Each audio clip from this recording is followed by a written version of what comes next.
बिस्मिल्लाहिर्रहमानिर्रहीम। मैं हूं डॉक्टर काशिफ सिद्दीक नामे, joint replacement and orthopaedic surgeon. World osteoporosis day दुनिया में 20 अक्टूबर को मनाया जाता है। आज हम ऑस्टियोपोरोसिस की अवेयरनेस के हवाले से इस वीडियो में बात करेंगे कि ये बीमारी है क्या और इसको हम कैसे इससे बच सकते हैं, और अगर ये खुदा न खास्ता प्रॉब्लम हो तो इसको कैसे हम जल्दी इसको सॉल्व करना चाहिए और इससे क्या हमारे लिए मसाइल पैदा होते हैं।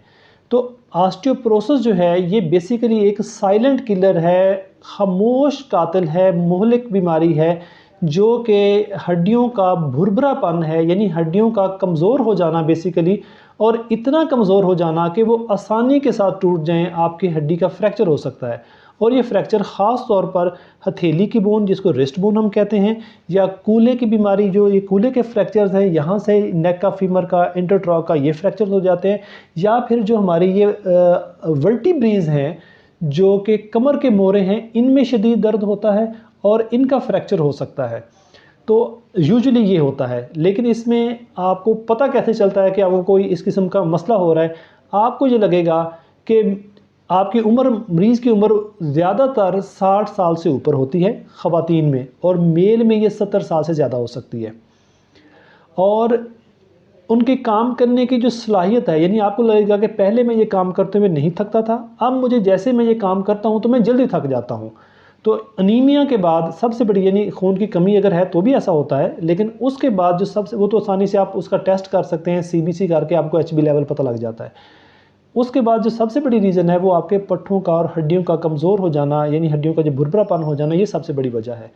तो आप जल्दी आसानी से थक जाते हैं, और आपको जो है वो काम करते हुए जिस्म में बेचैनी रहती है, आपको नींद पूरी नहीं आती, जिस्म में चिड़चिड़ापन हो सकता है, आपको डिप्रेशन का भी, अगर आप ये मसला लंबे अरसे तक रहे, आपको डिप्रेशन का भी आप शिकार हो सकते हैं।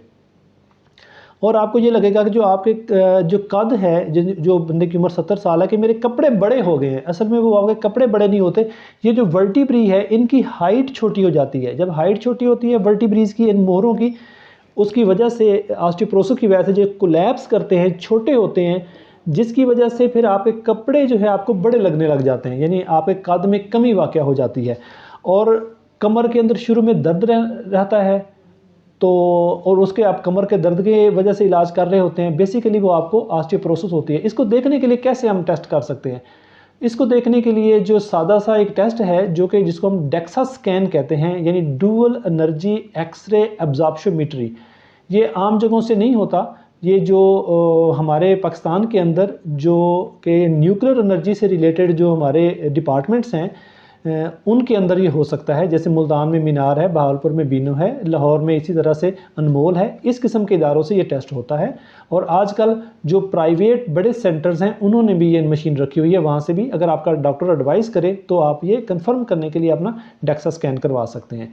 तो असल चीज़ जो है वो, इससे मोहलिक बीमारी से बचना है। तो आप इससे बच कैसे सकते हैं? उसके लिए काम जो है वो ज़िंदगी के शुरू के दौर में होता है, यानी कि आप अगर 30 साल की उम्र तक अगर आप अपनी हड्डियों को कमज़ोर आपकी हड्डियां कमज़ोर रहती हैं और उनके अंदर उनकी नशोनुमा पूरी नहीं होती, यानी कि आप कैल्शियम और विटामिन डी आपकी खुराक में पूरा नहीं है, तो आपकी हड्डियां बाय डिफ़ॉल्ट शुरू से ही वीक होती हैं। और दूसरा, आप कोई फिज़िकल एक्टिविटी नहीं करते, यानी आपका सीडेंट्री लाइफस्टाइल है, दफ्तर चले गए, गाड़ी पे बैठ के घर आ गए, बस उसके बाद सो गए, सुबह उठे दफ्तर चले गए। इस किस्म की अगर आपकी लाइफ है, सीडेंट्री लाइफस्टाइल है, तो भी आपकी हड्डियां कमज़ोर होना शुरू हो जाती हैं। और अगर आपके अंदर लंबे अरसे तक आप एक्सरसाइज नहीं कर रहे, आप स्मोकिंग कर रहे हैं, और अगर आप अल्कोहल वगैरह इस्तेमाल करते हैं, तो ये चीज़ें भी आपकी हड्डियों को कमज़ोर करती हैं। और ये सारी वो चीज़ें हैं जो कि आपके अपने कंट्रोल में हैं, इनको आप ख़ुद कंट्रोल कर सकते हैं। यानी एक्सरसाइज करें, अच्छी डाइट लें, और जो बुरी आदतें हैं उनसे आप परहेज़ करें। कुछ चीज़ें फिर ऐसी हैं जो कि आपके कंट्रोल में नहीं हैं, लेकिन उससे हड्डियों का भुरभुरापन जो है ना, ये उसकी वजह बनता है। वो कौन सी ऐसी चीज़ें हैं? वो जब आपकी उम्र जो आपके कंट्रोल में नहीं है, जब आपकी उम्र आम तौर पर 60 साल से ज़्यादा हो, या ख़वातीन में पोस्ट मीनोपॉज़ल इफ़ेक्ट, जब उनकी माहवारी बंद होती है 47-48 साल की उम्र में या 50 साल के बाद, तो भी उनके अंदर एस्ट्रोजन के लेवल्स डाउन होते हैं, और उनके अंदर फिर ये ऑस्टियोपोरोसिस का अमल शुरू हो जाता है। तो उसमें भी आपने इसको टेकअप करना होता है। कुछ अद्वियात ऐसी हैं जैसे कि स्टीरॉयड्स है, जिसका आप मुसलसल अगर कुछ बीमारी आपको ऐसी है जिसकी वजह से आपको ज़रूरी तौर पर स्टीरॉयड्स लेने पड़ते हैं, आपकी मजबूरी है, यानी कुछ ये चीज़ें ऐसी हैं जो आपकी मजबूरी है।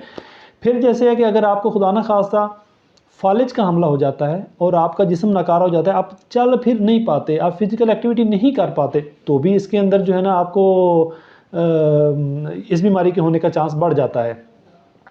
तो ये वो चीज़ें हैं जो कि आपके फिर कुछ बीमारियां ऐसी हैं जैसे रूमेटाइड आर्थराइटिस है, थायराइड हार्मोन्स के लेवल का बढ़ जाना, पैराथायराइड के हार्मोन का लेवल बढ़ जाना, गुर्दों की बीमारी है, जो गुर्दों के मरीज़ हैं उनमें भी ये बड़ी जल्दी हो सकता है ये। तो ये वो चीज़ें जो आपके कंट्रोल में नहीं है, लेकिन अगर इस किस्म के मसले आपको हैं तो आपको पता होना चाहिए कि आपको ऑस्टियोपोरोसिस हो सकती है, अपने डॉक्टर से कंसल्ट करते रहें, ज़रूरी हो तो इसका टेस्ट भी करें।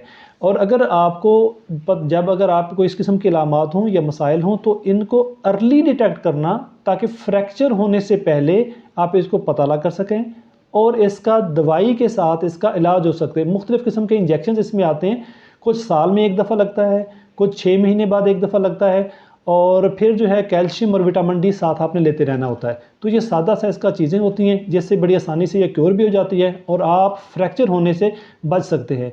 तो इसका ज़रूर ख्याल रखें। Thank you very much.